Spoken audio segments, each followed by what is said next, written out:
পরিচিতদের তাচ্ছিল্যের জবাব দিতে কবিতার বই প্রকাশ করেন সালমান। পুরুষ তুমি বা তোমরা কতটা মর্যাদা দিয়েছো যে নারী তোমাদেরকে মাথায় রাখবে। শেখ আহমেদ সালমান একজন হোমিওপ্যাথিক চিকিৎসক, পাশাপাশি লেখালেখি করেন দীর্ঘ সময় ধরে। কিন্তু বই হিসেবে কোনো প্রকাশনা না থাকায় মানুষ তাচ্ছিল্য করত।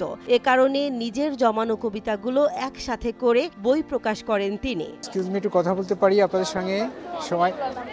হ্যাঁ, আচ্ছা, থ্যাংক ইউ। 2025-এর বইমেলায় নিজের বই ফেরি করে বেড়াচ্ছেন সালমান। কাউকে একটু আগ্রহী মনে হলেই নিজের কবিতা থেকে খানিকটা আবৃত্তিও করছেন।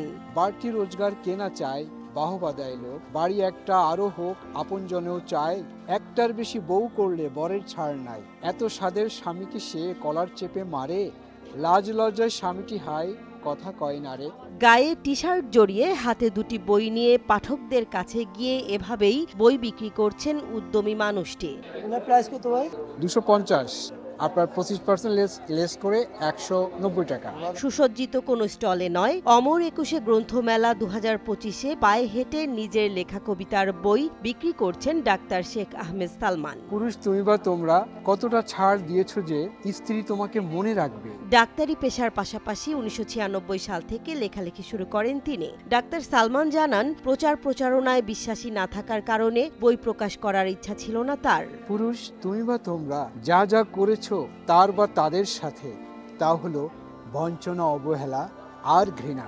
খোলা জানালা বইয়ে 40টি কবিতা রয়েছে। এর মধ্যে বাঙালি বউ ও পুরুষ তুমি বা তোমার কবিতা জনপ্রিয়তা পেয়েছে। আমার এখানে 40টি কবিতা আছে। আমার কাব্যগ্রন্থের নাম খোলা জানালা। সবচাইতে বেশি জনপ্রিয় হয়েছে পুরুষ তুমি বা তোমরা। পাঠককে সরাসরি বই পৌঁছে দেওয়ার মাধ্যমে পাঠকের সাথে লেখকের সখ্যতা ও ভাবনা আদান প্রদান হবে, এজন্য হেঁটে হেঁটে বই বিক্রি করেন তিনি।